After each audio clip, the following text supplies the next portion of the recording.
अच्छा जी, हमारी discussion inventory management पे हो रही थी। हमने substantial part of the chapter complete कर लिया था। अब हम कुछ क्वेश्चन देखेंगे पास पेपर के, और इन क्वेश्चन में भी कुछ ना कुछ छोटे छोटे से असूल साथ साथ हम रिवाइज भी करते जाएंगे, और कुछ ना कुछ शायद नया भी सीखने को मिल जाए हमें। तो स्टार्ट करते हैं जी क्वेश्चन नंबर 2 से।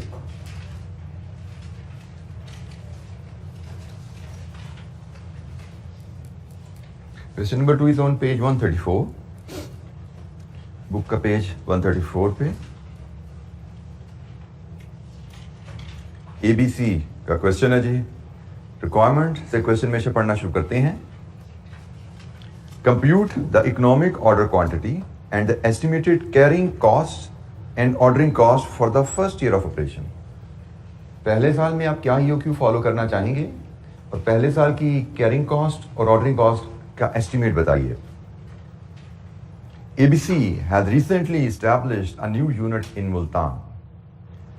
Its planning for the first year of operation depicts the following: cash sales 6 lakh units, credit sales 12 lakh units, ending inventory equivalent to 15 days sales, number of working days in a year 300, expected purchase price 450 per unit, manufacturer offers super discount on purchase of 500 units or more as bulk quantity discount. The company intends to avail this discount.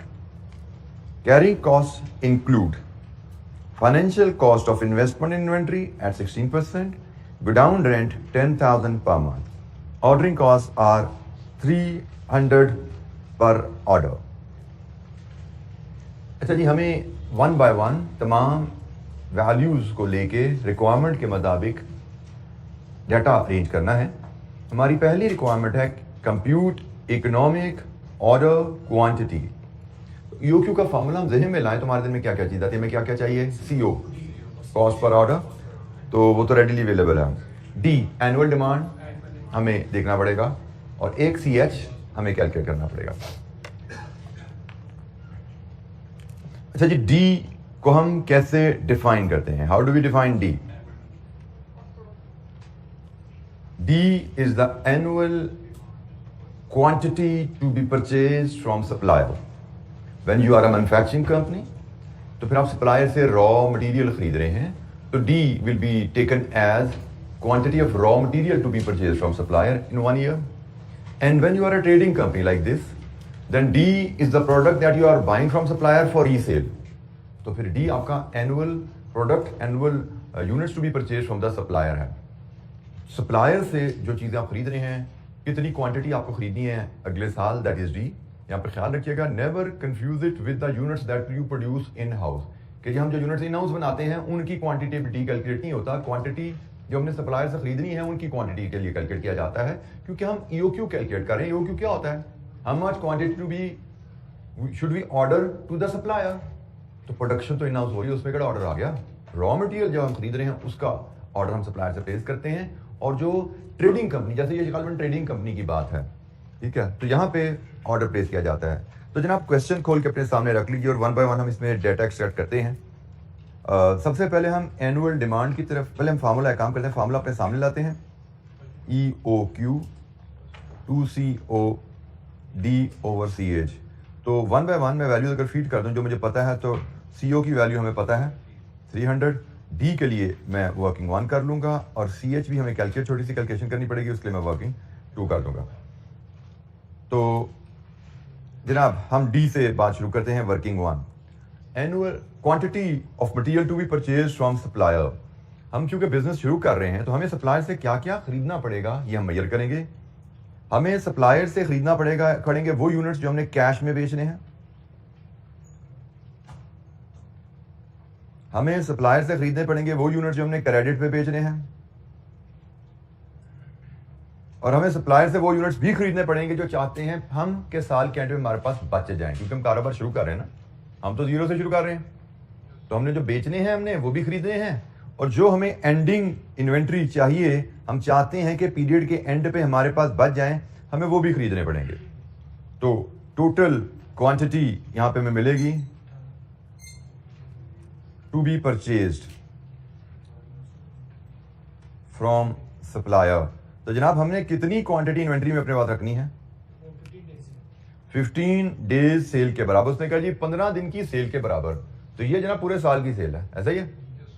पूरे साल की cell हमारे पास 18 लाख है, साल में दिन है 300, ये एक दिन की सेल आ गई। तो 15 दिन की सेल कितनी बनती है जी?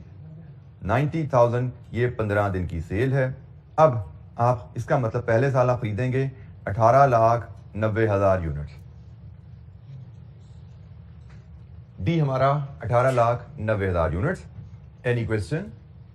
Annual quantity to be purchase from supplier. अच्छा, अगर मैं इसी कंपनी की बात करूं, अगर कंपनी ने अगले साल भी इतने यूनिट्स बेचने हैं और अगले साल भी 15 दिन की ही एंडिंग इन्वेंट्री रखनी है, तो अगले साल दूसरे साल में कंपनी कितने यूनिट्स परचेज करेगी? जी जनाब, एनी वॉलंटियर, अगले साल कितने यूनिट परचेज करेंगे हम? 18 लाख। बिल्कुल ठीक है, क्योंकि इन्वेंट्री का यूनिट्स हमने एक दफा भर के अलमारी में रख लिए ना, तो आइंदा तो हम उतने ही खरीदेंगे जितने हमने बेचने हैं। फर्स्ट ईयर हमने 18,90,000 लेने हैं, क्योंकि जो बेचने हैं वो भी खरीदने हैं, और पहला साल है, कारोबार की कैबिनेट खाली है, वो स्टॉक की कैबिनेट खाली है, उसमें भी 90,000 डालने हैं। लेकिन आइंदा अगर वो कहता है जी 15 दिन की इन्वेंट्री रखनी है और 18 लाख यूनिट बेचने हैं, तो अगले साल कितना खरीदेंगे? तो हम कहेंगे जी 18 लाख। लेकिन वो ऐसा भी कह सकता है कि अगले साल हमने इन्वेंट्री अब 1 लाख यूनिट्स की रखनी है, तो फिर कितना खरीदेंगे? 18,10,000। ठीक है, तो ये छोटी छोटी चीजें हैं, इनको ज़हन में आप वैल्यूएट करते रहिएगा। हमें फिर 10,000 इन्वेंट्री में ऐड करने के लिए लेना पड़ेगा और 18 लाख बेचने के लिए लेना पड़ेगा। बहरहाल हमारा पहले साल का डी आ गया 18,90,000। अब हमें CH चाहिए। CH यहां पे दो वैल्यूज दी गई हैं, एक financial cost of investment in inventory at 16% और एक गोडाउन रेंट। गोडाउन रेंट तो 10,000 पर मंथ है, it is a fix cost.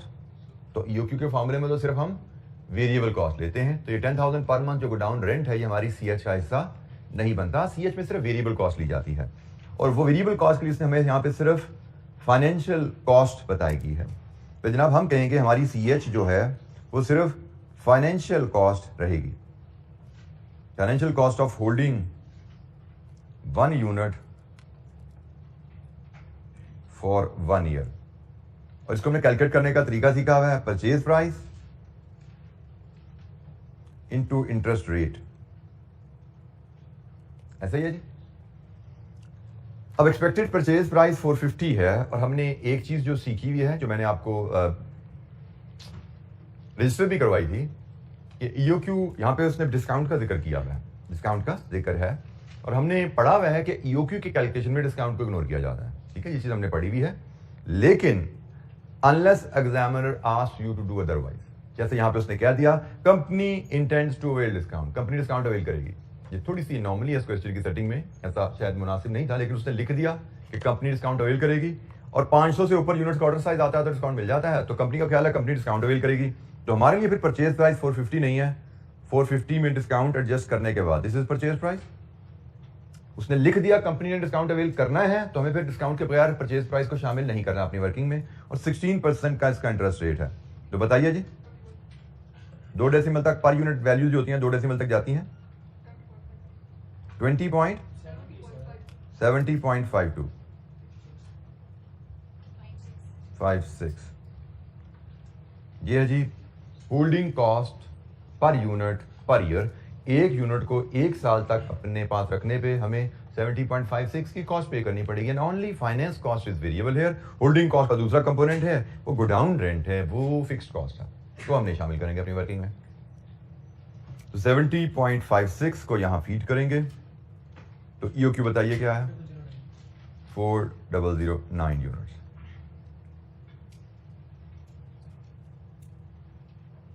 जी जनाब, एनी क्वेश्चन, कोई सवाल? ये सवाल हमारा अभी खत्म नहीं हुआ। उसने कहा EOQ कैलकुलेट कीजिए और पहले साल के लिए कैरिंग कॉस्ट का और ऑर्डरिंग कॉस्ट का भी एस्टिमेट कीजिए। पहले साल के लिए कैरिंग कॉस्ट और ऑर्डरिंग कॉस्ट का एस्टिमेट भी हमें देना है। तो जनाब हम अब यहां पे ऑर्डरिंग कॉस्ट पहले ले लेते हैं। Ordering cost for first year. Ordering cost की कैलकुलेशन हमने सीखी हुई है, annual demand divide with order size into cost per order, कितनी आई? 141,432। ये हमारी पहले साल की एनुअल ऑर्डरिंग कॉस्ट आ गई। Question number 2, sorry this question number 2।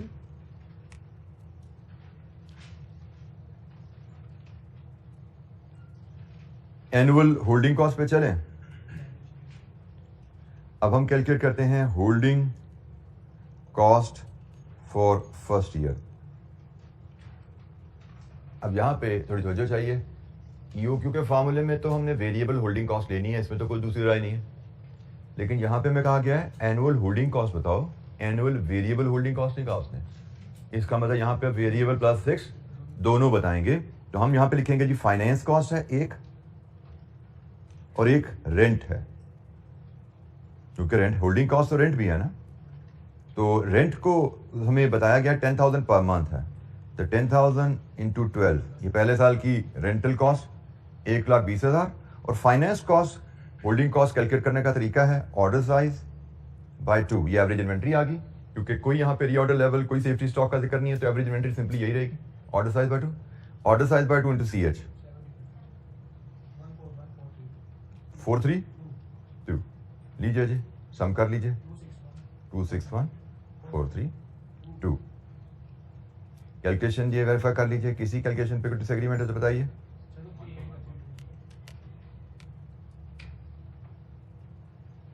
यहां पे एक फिर नोट कर लीजिए, annual ordering cost, annual holding cost जो हम ईओक्यू में यूज करते हैं वेरिएबल कॉस्ट होती हैं। ईओक्यू पे दोनों बराबर हैं, राउंडिंग ऑफ का फर्क है, क्योंकि शायद हमने यहाँ पे राउंडिंग ऑफ की हुई है, शायद यहाँ पे भी राउंडिंग ऑफ हुई होगी, तो माइनस का डिफरेंस उसकी वजह से आ रहा है। तो फाइनली कंक्लूड करते हुए, ईओक्यू के फार्मूले में वेरिएबल ऑर्डरिंग कॉस्ट ली जाती है, ईओक्यू के फार्मूले में वेरिएबल होल्डिंग कॉस्ट ली जाती है। लेकिन अगर हमसे कहा जाए कि एनुअल होल्डिंग कॉस्ट बताओ और बीच में फिक्स कॉस्ट का भी क्वेश्चन में जिक्र है, तो यहाँ पे हम फिर फिक्स होल्डिंग कॉस्ट भी शामिल कर लेंगे। एनुअल ऑर्डरिंग कॉस्ट में भी कोई फिक्स कॉस्ट दी होती है, जैसे उसका था परचेज मैनेजर की सालाना सैलरी है, तो सैलरी भी परचेज मैनेजर की है तो ऑर्डर से रिलेट करती है, लेकिन फिक्स है पर मंथ था, तो वो भी हम शामिल कर लेते हैं।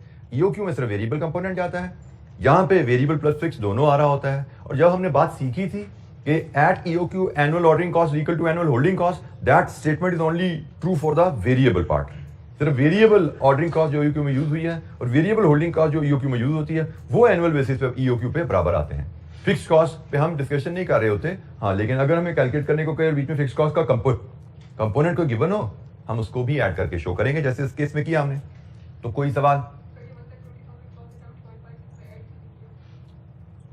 1,20,000 को CH जो ईओक्यू में लेते हैं, क्या वो फिक्स होती है या वेरिएबल होती है? 10,000 पर मंथ फिक्स है या वेरिएबल है? तो फिर मैं क्यों ऐड करूंगा? बेटा मैं यही आपको बात बता रहा हूं कि ईओक्यू के फार्मूले में सिर्फ वेरिएबल कॉस्ट आती है, बात खत्म होगी यहाँ पे। तो नहीं लेना, नहीं लेना, बात खत्म होगी। नीचे उसने कहा है होल्डिंग कॉस्ट बताओ, वेरिएबल होल्डिंग कॉस्ट नहीं मांगी उसने, समझ आ रही बात? उसने कहा होल्डिंग कॉस्ट बताओ, होल्डिंग कॉस्ट में तो वेरिएबल भी आती है फिक्स भी आती है।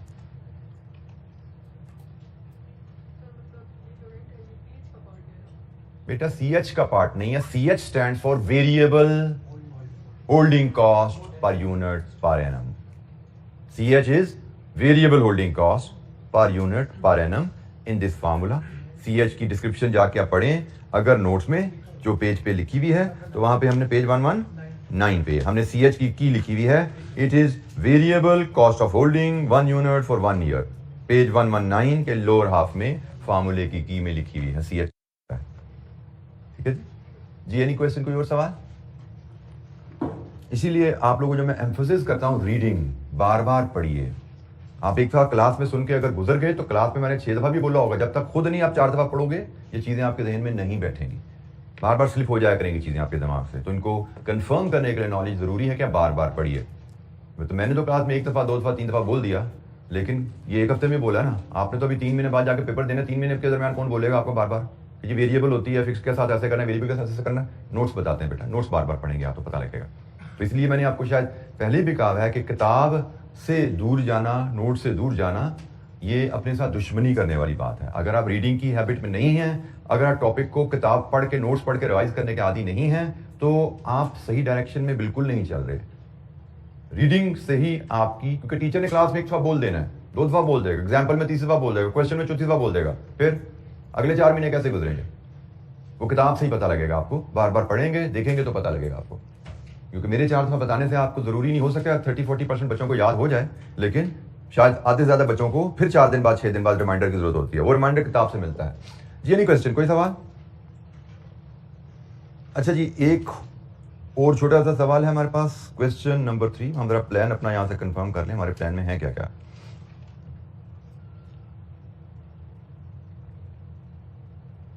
सो 3, 4, 5, 7, 8। तो क्वेश्चन नंबर 3 को अब हम देखते हैं जी। रॉबिन लिमिटेड 5-6 नंबर का छोटा सा सवाल है। Calculate average stock level for the component. Average stock, average inventory हमें कैलकुलेट करनी है। Robin limited imports high value components for its manufacturing purposes. Following data relating to the component has been extracted from RL's records for the last 12 month। So last 12 month का जी record हमें दिया गया है। Maximum usage in a month 300, minimum usage in a month 200, average usage in a month 225, maximum lead time 6 month, minimum lead time 2 month, reorder quantity 750। अच्छा जी, हमें यहां से नजर आ रहा है कि यूजेज में भी वेरिएशन है, लीड टाइम में भी वेरिएशन है। हमने सीखा हुआ है कि जब यूजेज में या लीड टाइम में वेरिएशन हो तो जो एवरेज स्टॉक का फार्मूला है वो कैसे आता है? एवरेज स्टॉक का फार्मूला कैसे आता है जी इस केस में? Order size by 2 plus safety stock. तो एवरेज स्टॉक इस तरह के सिनेरियो में होता है order size by 2 plus safety stock. चूंकि हमने देखा क्वेश्चन में डिमांड में, लीड टाइम में वेरिएशन है, तो हमें पता है फिर इस तरह के केस में सेफ्टी स्टॉक मेंटेन होता है, और सेफ्टी स्टॉक के साथ एवरेज स्टॉक का फार्मूला ये है। अच्छा जी, ऑर्डर साइज तो हमें रेडिली अवेलेबल है क्वेश्चन में। री ऑर्डर क्वांटिटी 750/2, और सेफ्टी स्टॉक कैलकुलेट करना है, इसके लिए हम वर्किंग 1 कर लेते हैं। सेफ्टी स्टॉक का फार्मूला हमने सीखा था लास्ट लेक्चर में, क्या था जी? It is reorder level minus average usage in average lead time. बिल्कुल ठीक हो गया जी। तो reorder level, is it available? No, we have to calculate reorder level as well. Reorder level क्या होता है इस केस में? Maximum usage into maximum lead time. तुम्हारा री ऑर्डर लेवल है मैक्सिमम यूजेज पर मंथ। ये भी ख्याल रखना है, क्योंकि लीड टाइम मंथ्स में है तो यूजेज भी मंथली उठाना होता है। बात का एग्जामिनर इसको हिला देगा कि यूजेज आपको डेली दे देगा, लीड टाइम मंथ में दे देगा। तो ख्याल रखना है भाई, यहां पे लीड टाइम 6 मंथ्स है और maximum usage 300 units per month है। मैं यहां पे जरा आपकी याद दहानी के लिए लिख रहा हूं, ये मुझे एग्जाम में ये लिखना जरूरी नहीं है, लेकिन आपकी याद दहानी के लिए मैं यहां पे लिख रहा हूं। तो ये तो जनाब आपका री ऑर्डर लेवल आता है, minus average usage 225 units into average lead time. Average lead time तो गिवन ही नहीं है ना, मैक्सिमम है मिनिमम है, तो क्या करें? एवरेज निकाल लेंगे भाई, 4 + 2/2, ये एवरेज लीड टाइम हो गया। ठीक हो गया। तो जनाब आपका री ऑर्डर लेवल बना 1800, आपका average usage in average lead time is 900, तो सेफ्टी स्टॉक इज 900 यूनिट्स। तो जनाब यहां पे 900 यूनिट्स फीड करेंगे और हमारा एवरेज स्टॉक आ गया 1275 यूनिट्स। रिक्वायरमेंट से हम क्वेश्चन की तरफ चलते हैं। हमसे एवरेज स्टॉक निकालने को कहा गया है। हमें पता है एवरेज स्टॉक के 2 फार्मूला होते हैं, एक ऑर्डर साइज बाय 2, लेकिन अगर कंपनी सेफ्टी स्टॉक मेंटेन कर रही है तो order size by 2 plus safety stock. चूंकि यहां पे हमें नजर आ रहा है कि वेरिएशन है, तो company must be maintaining safety stock. हम इस फार्मूला को लेकर चले। सेफ्टी स्टॉक का इंटर्न फिर हमें ये फार्मूला याद होना चाहिए, reorder level minus average usage in average lead time. तो जनाब ये हमारे पास री ऑर्डर लेवल 1800, ये average usage in average lead time, ये हमारा सेफ्टी स्टॉक है। पुटिंग इट हियर, हमारा एवरेज स्टॉक इज 1275।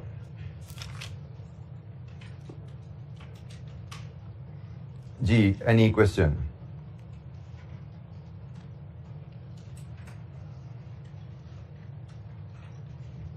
दोनों बड़े बेसिक से सवाल थे, मेरे ख्याल में ये दोनों सवाल जो हमने डिस्कस किए हैं 5 या 6 नंबर से ज़्यादा के नहीं थे, 5-5, 6-6 नंबर के सवाल थे, बड़े आसान रहे हमारे लिए, शॉर्ट क्वेश्चन थे। अब हम थोड़ा सा एक थोड़ा लेंथी क्वेश्चन देखते हैं, ये 10 मार्क्स का है।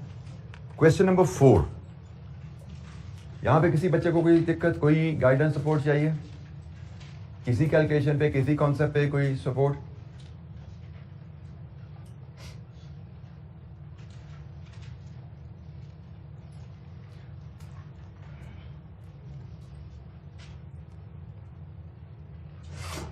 क्वेश्चन नंबर 4 एरोमा हब्स का है, स्प्रिंग 2017 का question 2।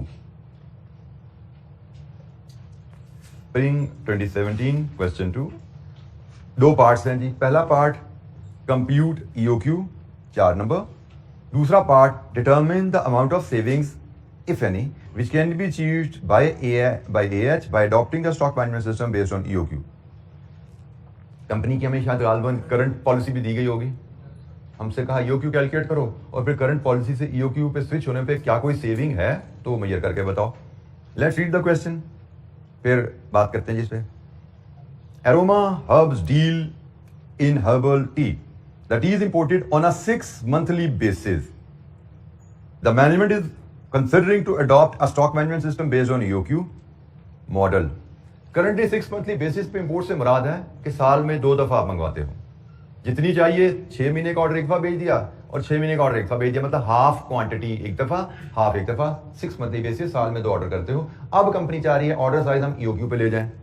In this respect, following information has been gathered. Annual sale of tea is estimated at 60,000 kgs. आप टी इंपोर्ट करके बेचते हैं, साल में आप 60,000 kg टी बेचना चाहते हैं at 1260 पर kg, ये आपकी सेल प्राइस है, 1260 रुपए पर kg की आप टी बेचते हैं। Sales are evenly distributed throughout the year, मतलब मंथली सेल बराबर हैं, वीकली सेल बराबर हैं, डेली सेल बराबर है, इवनली डिस्ट्रीब्यूट हुए हैं, इसका ये मतलब है, कोई वेरिएशन नहीं है सेल में। C&F value of T after 10% discount is 900 पर kg। ये C&F वैल्यू की टर्म से आप फेमिलियर हैं? कितने बच्चे इससे फेमिलियर नहीं हैं? नहीं वाले कितने हैं? हाथ ऊंचा करें, मुझे नजर तो आए ना। गुड, 8-10 बच्चे हैं जिनको नहीं पता, तो मैं इनको जरा क्विकली एक व्यू इनका कर देता हूं, आपके साथ शेयर कर लेता हूं। पहले जिनको पता है उनके दिन में C&F क्या होता है? C&F stands for cost and freight, बिल्कुल ठीक है, C&F stands for cost and freight. आप जब इंपोर्ट करने जाते हो, दूसरी कंट्री से सामान आना होता है, दूसरे कंट्री से सामान एक जगह से डिस्पैच होता है, दूसरी जगह कंट्री में रिसीव होता है। Generally it is done through ports. Her country में पोर्ट्स बनी होती हैं जो कि इंटरनेशनल ट्रेड को, फिजिकल कमोडिटीज को कंट्रोल एंड मॉनिटर करते हैं। कभी भी मुल्क में से बाहर कोई चीज जानी है, पोर्ट के थ्रू जाएगी, मुल्क के अंदर कोई चीज आनी है, पोर्ट के थ्रू आएगी। पोर्ट पे उन गुड्स की इंस्पेक्शन की जाती है, उन पे कोई टैक्सेस हैं, ड्यूटीज हैं पोर्ट पे, एक्सपोर्ट से रिलेटेड कोई सब्सिडीज हैं, रिबेट्स हैं, ये सारा काम पोर्ट पे किया जाता है। तो पहली बात, नॉर्मल परचेज और इंपोर्ट में डिफरेंस जो आया वो ये है। नॉर्मल परचेज आपने गुजरात में फोन किया, गाड़ी पे उसे माल लोड किया, पहुंच गया। लेकिन आपने इंपोर्ट किया तो चाइना, आपका ऑर्डर हमने पहले डिस्कस किया था, फोन पे नहीं जाता, चाइना आपका ऑर्डर जाएगा शायद LC के थ्रू, लेटर ऑफ क्रेडिट के थ्रू, क्योंकि उनको हमें पेमेंट की गारंटी भी चाहिए। दूसरी बात, चाइना से माल ऐसे नहीं कि वैगन पर रखा चला दिया, चाइना इज अनदर कंट्री, जो आपका सप्लायर है वो अपनी वैन पे माल रख के चाइना की पोर्ट पे भेजेगा। नॉर्मली सी पोर्ट के थ्रू ट्रेडिंग की जाती है, तो सी पोर्ट पे अपने वो भेजेगा, समुद्र पे उनकी जो पोर्ट है चाइना का, आपका सप्लायर अपना माल वहां भेजता है और वहां पे बुक करवाता है कराची की पोर्ट के लिए अंडर योर नेम, कि जी फलानी पार्टी को कराची के पोर्ट पे उसके हवाले किया जाए। तो चाइना से माल लोड होगा शिप में, ship all the way travel करेगा और कराची पहुंचेगा, तो कराची पे ये चीज अनलोड होगी और आपके जो भी वहां पे एजेंट होगा जिसकी जिम्मेदारी आपने लगाई होगी कि भाई वहां से कराची पोर्ट से जो रेलेवेंट चार्जेस हैं, जो खर्चे हैं कराची पोर्ट के, वो पे करके माल रिलीज करवाना और वहां से लाहौर के लिए डिस्पैच कर देना। This is how import works. अच्छा, जब आप इंपोर्ट में जाते हैं तो वहां पे प्राइसिंग कॉस्ट सप्लायर से आप मांगते हैं, तो कॉस्ट कोट करने के डिफरेंट मेथड्स हैं। सप्लायर आपको जो प्राइस कोट करता है उसके डिफरेंट मेथड हैं। एक प्राइस कहलाती है free on board, free on board, जिसको हम एब्रीविएट करते हैं FOB से। हम कह रहे हैं supplier may quote prices on following basis. एक फ्री ऑन बोर्ड, ये FOB बेसिस, FOB प्राइस कह लेते हैं हम इसको, FOB प्राइस। FOB प्राइस का मतलब क्या है? Supplier is only responsible for cost up to his port only. Supplier ने माल चाइना की पोर्ट तक पहुंचाने की जिम्मेदारी ली है। FOB प्राइस का मतलब है कि जी हम चाइना की पोर्ट पे माल आपके एजेंट के हवाले करेंगे, वहां से शिप करवा के सारा सी का जो किराया है वो भी आप बायर पे करेगा। इसको हम कहते हैं FOB प्राइस।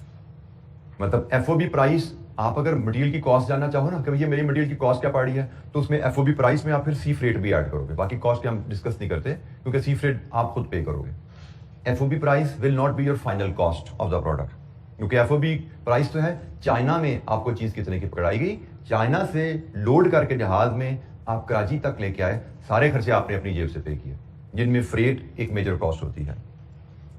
दूसरी पॉलिसी होती है जो यहां पे लिखी थी, कॉस्ट एंड फ्रेट।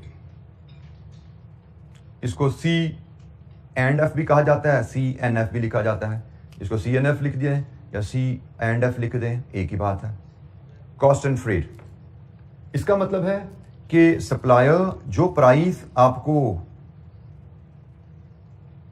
दे रहा है उस प्राइस में फ्रेट भी कवर्ड है। Supplier will also bear sea freight up to the port of buyer.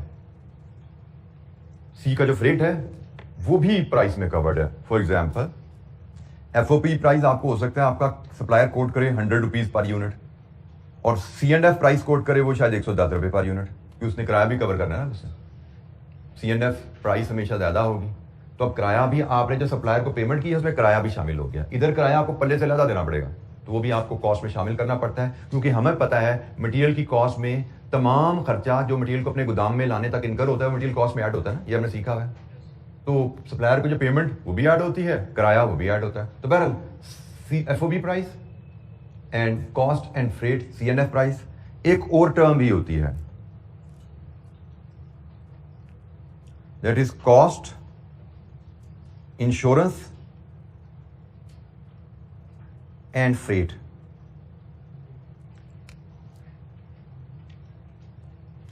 इसको कहा जाता है CIF प्राइस। इसमें taking further from C&F, supplier will also pay for transit insurance। ठीक है जी। शायद CIF प्राइस आपकी 112 रुपए पर यूनिट हो, क्योंकि सप्लायर कहते हैं, क्योंकि नॉर्मली गुड्स मैंने आपको बोला है गोदाम में जो रखते हैं वो भी इंश्योर्ड होती हैं, और ट्रांजिट में भी गुड्स को हम इंश्योर कराते हैं कि रास्ते में खुदा ना खासा कोई डैमेज को हादसा हो जाए चीज़ों को, तो भी इंश्योरेंस से कवर्ड हो। तो CIF प्राइस में सप्लायर इंश्योरेंस भी पे कर रहा है और फ्रेट भी पे कर रहा है। यहाँ पे कोई जिम्मेदारी नहीं है। FOB प्राइस है, सप्लायर जिम्मेदार है अपने पोर्ट पे, उसको पोर्ट ऑफ ओरिजिन कहा जाता है, जहां से गुड्स ने मूव करना है उस पोर्ट को पोर्ट ऑफ ओरिजिन कहा जाता है। Supplier is responsible only to deliver goods to you at the port of origin. इस केस में supplier is also responsible for the freight and supplier will be delivering you goods at the port of destination. जो buyer की port है वो destination port कहलाती है। तो यहाँ पे सप्लायर आपको किराया पे करके गुड्स भिजवाएगा, कराची की पोर्ट पे आपके हवाले करेगा। इंश्योरेंस यहाँ पे भी अभी सप्लायर ने नहीं उठाई, इंश्योरेंस करवानी है तो आपकी बायर की जिम्मेदारी है। यहाँ पे जो सप्लायर है वो इंश्योरेंस की कॉस्ट भी उठा लेता है। ठीक है जी, इंश्योरेंस भी मैं कराऊंगा, सप्लायर जो जो सर्विस दे रहा है उसका पैसे यहाँ डालता जा रहा है, सिर्फ प्रोडक्ट दे रहा है, सिर्फ प्रोडक्ट की कॉस्ट ले रहा है, साथ फ्रेट पे कर रहा है तो फ्रेट के चार्जेस भी डाल देता है, कहता है जी इंश्योरेंस भी पे कर दूंगा तो इंश्योरेंस के चार्जेस भी डाल देता है। ठीक है, तो आपको इनमें से कोई भी प्राइस सप्लायर कोट कर सकता है। अब ये आपकी मर्जी है। जैसे मैं जब काम करता था एक मल्टीनेशनल कंपनी में, तो हम एक्सपोर्ट बिजनेस में थे, हमारे प्रोडक्ट यूके भी जाती थी, गल्फ कंट्रीज में भी जाती थी, अमेरिका भी कभी हमने गुड्स भेजी हुई हैं। तो जब हमसे यही बात हमसे जब कोटेशन मांगते थे कस्टमर, कुछ कस्टमर कहता जी एफओबी प्राइस दे दें, तो कहता जी हम जहाज पे बुकिंग हम करा लेंगे, किराया हम कर लेंगे, हमारी जो शिपिंग कंपनी उनसे हमारे रेट एग्री हुए हैं, वो हमें डिस्काउंटेड रेट पे शिपमेंट कर देती हैं, आप सिर्फ प्रोडक्ट की कीमत बताओ कराची पहुंचाने की, हम उनको एफओबी प्राइस दे देते थे। कुछ कस्टमर होते थे कहते जी नहीं हमारी शिपिंग लाइन से कोई ताल्लुक ऐसे नहीं है, तो आप खुद ही शिप करवा के हमें आप CNF प्राइस दो, इंश्योरेंस हम खुद करवा लेंगे। कुछ कंपनीज कहते थे इंश्योरेंस भी करवा के दें, आप ही हमें करवा के दें, CIF प्राइस दें। तो हमने जब FOB प्राइस देनी है, हमने अपनी प्रोडक्ट की कॉस्ट देखनी है और कराची तक का किराया उसमें ऐड करके उनको प्राइस कोड कर देनी है। कॉस्ट में प्रॉफिट ऐड किया, कराची तक का किराया ऐड किया, FOB प्राइस दे दी।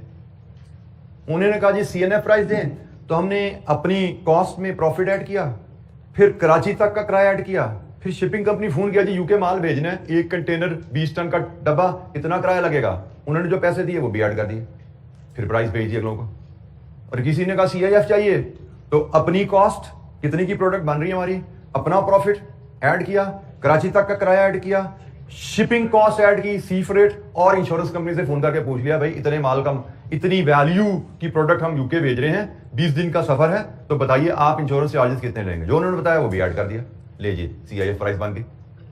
सो 3 तरह की प्राइसेस इंटरनेशनल बिजनेसेस में चलती हैं। तो हमें यहां पे अब दोबारा हम सवाल की तरफ आते हैं। हम तो सवाल पढ़ना शुरू हुए थे, ये एक साइड नॉलेज हमने डिस्कस किया, हम दोबारा सवाल को पढ़ते हैं जी। तो C&F value of the T after 10% discount, मतलब 10% डिस्काउंट के बाद 900 पर केजी है जो हमें सप्लायर हमारा प्राइस चार्ज करता है।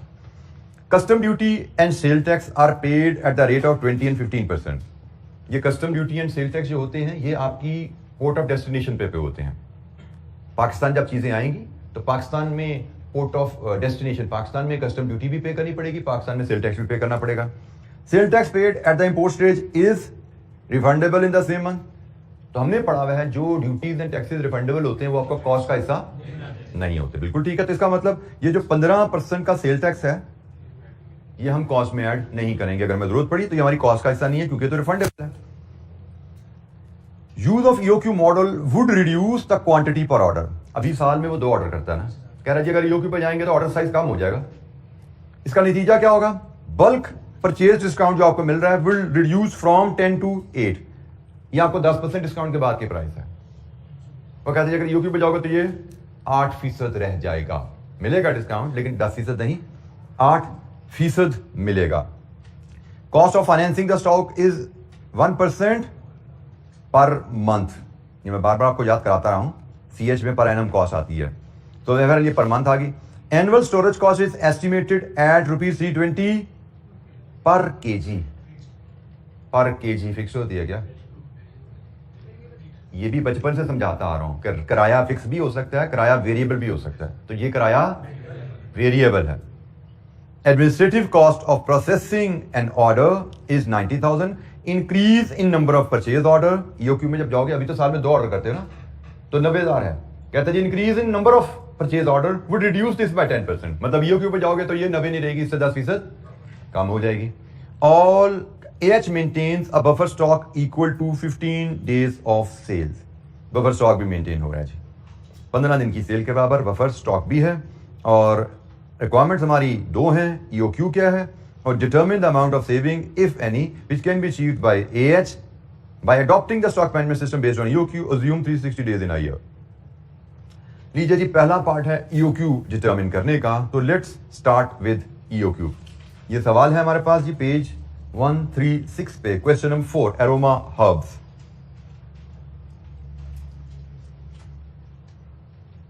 Part A EOQ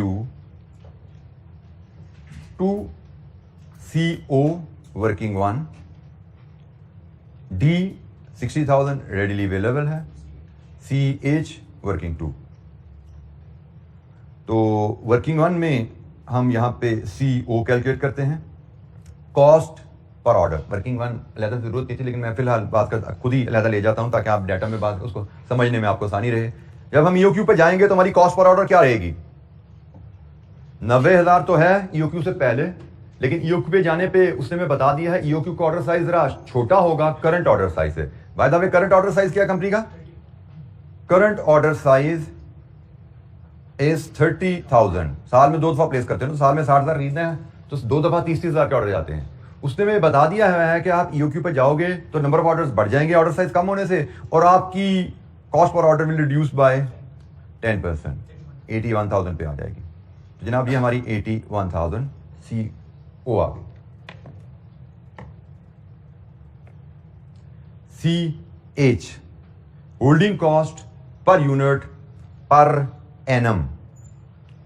annual storage cost is estimated at 320। तो CH में एक हमारी स्टोरेज कॉस्ट आएगी और एक हमारी फाइनेंस कॉस्ट आएगी। 2 ही कंपोनेंट यहां पे गिवन है। स्टोरेज कॉस्ट एनुअल कॉस्ट 320 पर केजी है। फाइनेंस कॉस्ट क्या है? इसके लिए हम वर्किंग 2.1 बनाते हैं। हमारी फाइनेंस कॉस्ट क्या रहेगी? फाइनेंस कॉस्ट पर केजी हमारी होगी cost per KG into interest rate per annum, क्योंकि सालाना कॉस्ट बनाते हैं ना। Finance cost per KG per year चाहिए ना हमें, तो हमें cost per KG into interest rate per annum चाहिए। इंटरेस्ट रेट पर एनम तो 1% पर मंथ है, इंटू 12 कर दो। इंटरेस्ट रेट पर एनम तो 12% आ गया। अब हमें कॉस्ट पर केजी चाहिए। क्या हमारी कॉस्ट पर केजी 900 रुपए रहेगी? नो। मैं इसके लिए वर्किंग 2.2 करता हूं कॉस्ट पर केजी के लिए। एक हमने प्राइस पेड टू सप्लायर लेनी है और इसमें ऐड करनी है नॉन रिफंडेबल कस्टम ड्यूटी।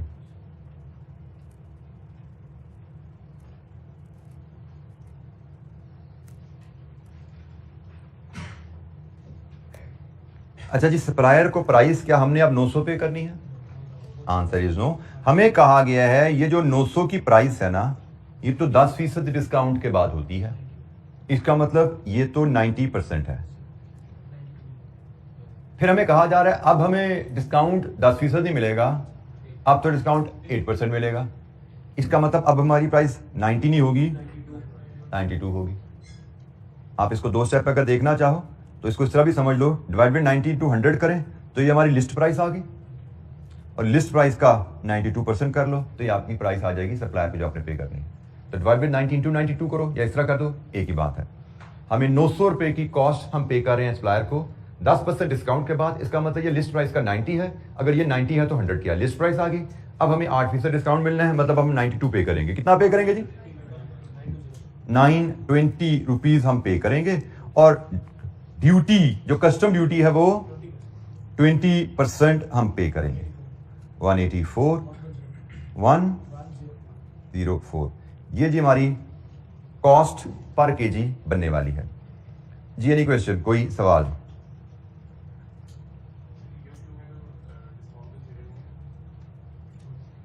बेटा अगर क्वेश्चन आपको ना कहे तो यहां पर उसने बता दिया है कि आप EOQ पे जाएंगे तो आपको डिस्काउंट मिलेगा। नॉर्मली हमें EOQ पे हम डिस्काउंट क्यों नहीं लेते?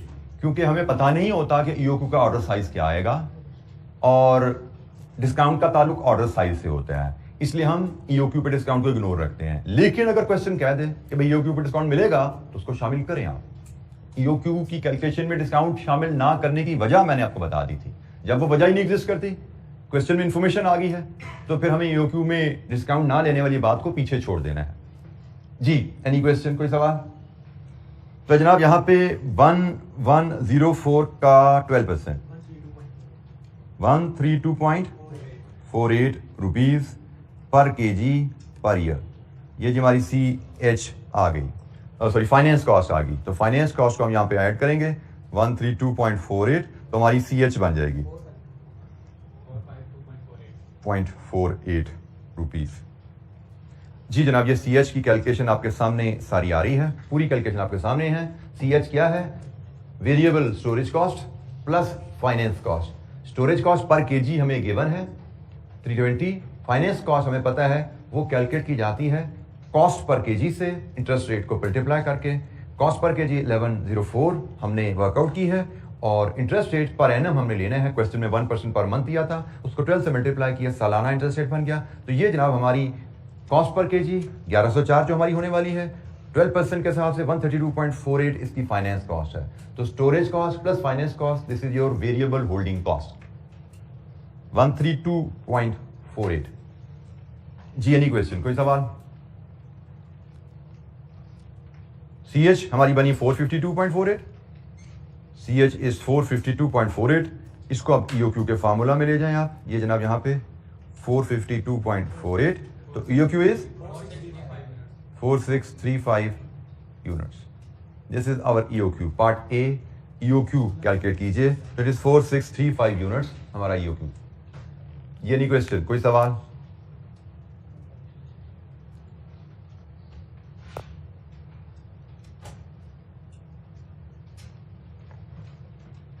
EOQ कैलकुलेशन में किसी वैल्यू पे कोई दिक्कत, किसी प्रिंसिपल पे कोई क्लैरिफिकेशन चाहिए आपको?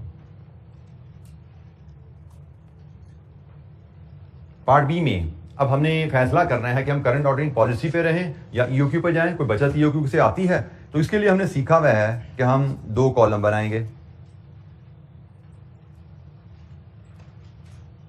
और इसमें 2 ऑर्डर साइजेस को कंपेयर करेंगे। एक है करंट जो कि 60,000 बाय 2 30,000 है, और एक है EOQ जो पार्ट ए से हमने निकाला है 4635। ये 2 ऑर्डर साइजेस हैं जी, ये 2 ऑर्डर साइजेस हैं जिनको हमने वैल्यूएट करने हैं। और वैल्यूएट किस तरह करना है?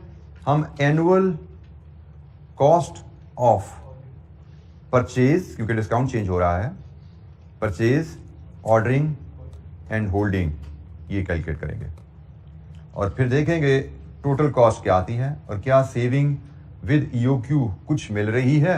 यही हमसे पूछा गया है कि EOQ के साथ अगर कुछ सेविंग आती है तो बताइए।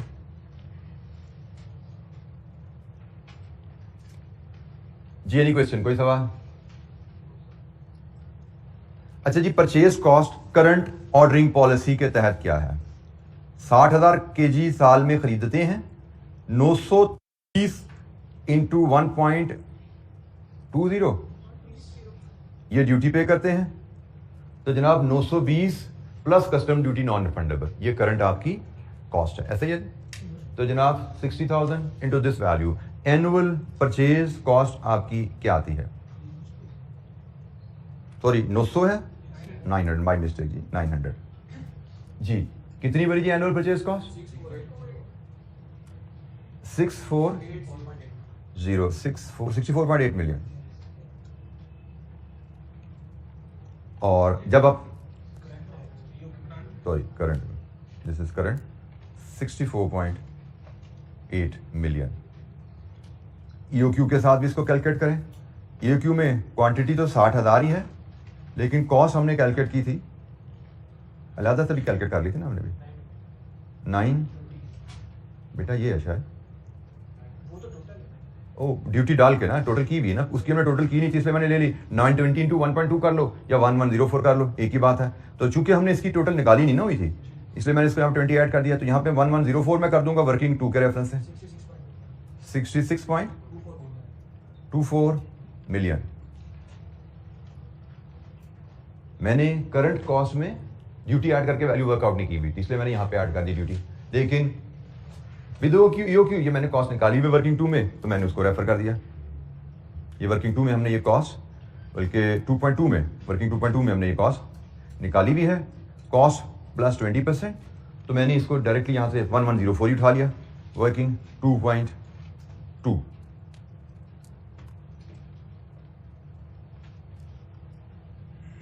Ordering cost, current policy, annual demand divide with order size into 90,000, 180,000 with EOQ annual demand over order size into 81,000. ये वर्किंग वन में हमने निकाली हुई है।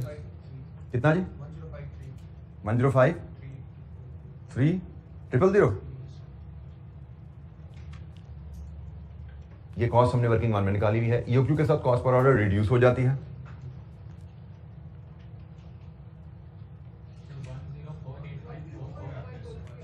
1048 जी जनाब, एनी क्वेश्चन, कोई सवाल?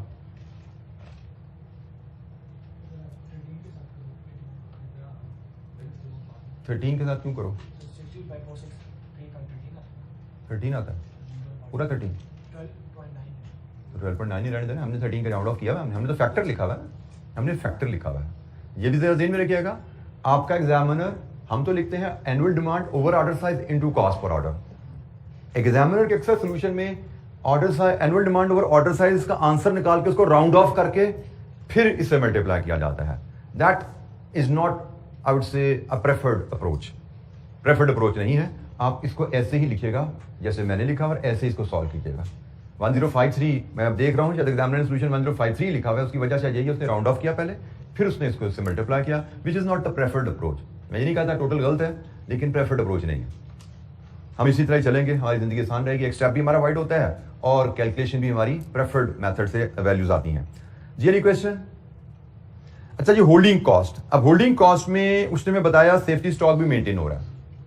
तो जब सेफ्टी स्टॉक मेंटेन हो रहा है तो order size by 2 plus safety stock, इसके लिए हम वर्किंग 3 बना लेंगे। सेफ्टी स्टॉक हमने तक कैलकुलेट नहीं किया, तो हम वर्किंग 3 से सेफ्टी स्टॉक ले आएंगे इनटू CH।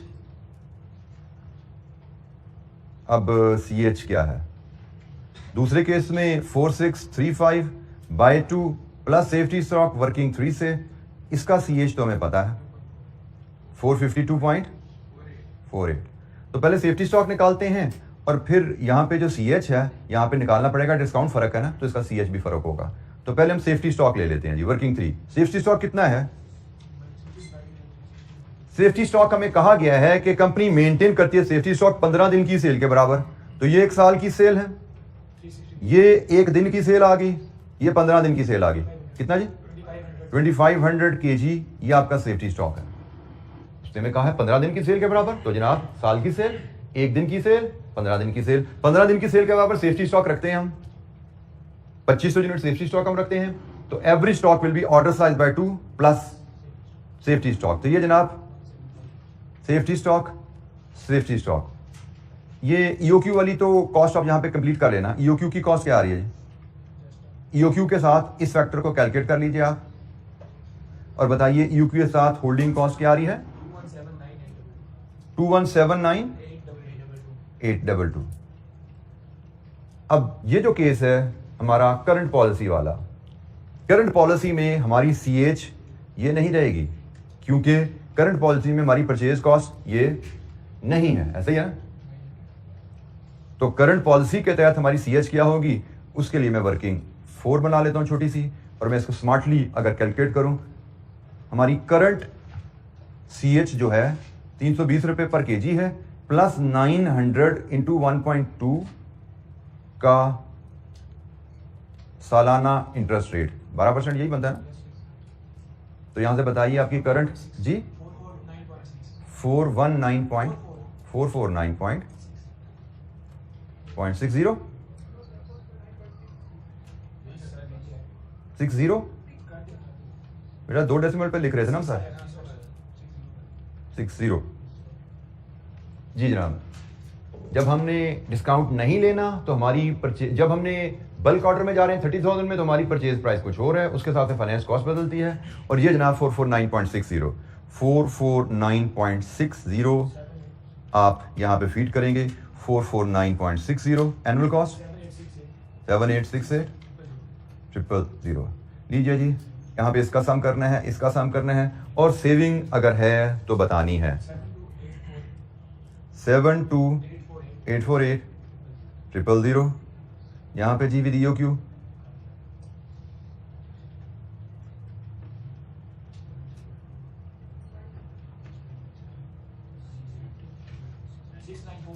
6946 866। तो सेविंग आ रही है जी, सेविंग विद EOQ 3379634। ये जी हमारी सेविंग विद EOQ है। ये पार्ट बी हमारा कंप्लीट हुआ। ये नहीं क्वेश्चन, किसी कैलकुलेशन पे कोई गाइडेंस चाहिए पूछिए। वर्किंग 4, ठीक है जी, वर्किंग 4। जब आप करंट पॉलिसी के तहत चलें तो आप 900 रुपये सप्लायर को पे करते हैं, 20% पे नॉन फंडेबल ड्यूटी पे करते हैं, 1% पर मंथ के हिसाब से आपकी सालाना फाइनेंस कॉस्ट। ये finance cost 1 kg per year है करंट पॉलिसी के तहत। ये होल्डिंग कॉस्ट है, जैसे ये हमने कैलकुलेशन यहाँ पे की हुई है ना, ये इसकी फाइनेंस कॉस्ट हमने कैलकुलेट की थी 1104, 920 पे 20% हम पे कर रहे थे, और उस पर हमने फिर ये 12% अप्लाई किया था। Cost per KG into interest rate, यही फार्मूला हमने अप्लाई किया है, लेकिन अब कॉस्ट पर केजी 1104 नहीं है, कॉस्ट पर केजी 900 इंटू 1.2 है। ये नहीं क्वेश्चन, कोई सवाल? अच्छा, ये आज के लिए इतना ही। कल इंशाअल्लाह मजीद हम क्वेश्चंस करेंगे, और आई बिलीव कि कल परसों तक हम ये चीज़ चैप्टर कंप्लीट करके नेक्स्ट चैप्टर की तरफ मूव करेंगे इंशाअल्लाह। नेक्स्ट चैप्टर हमारा काफ़ी लेंथी चैप्टर है, मेरे ख्याल में लॉन्गेस्ट चैप्टर ऑफ कैफ 3 है, प्रोसेस कॉस्टिंग। तो परसों से इंशाअल्लाह शुरू करेंगे। Thank you very much.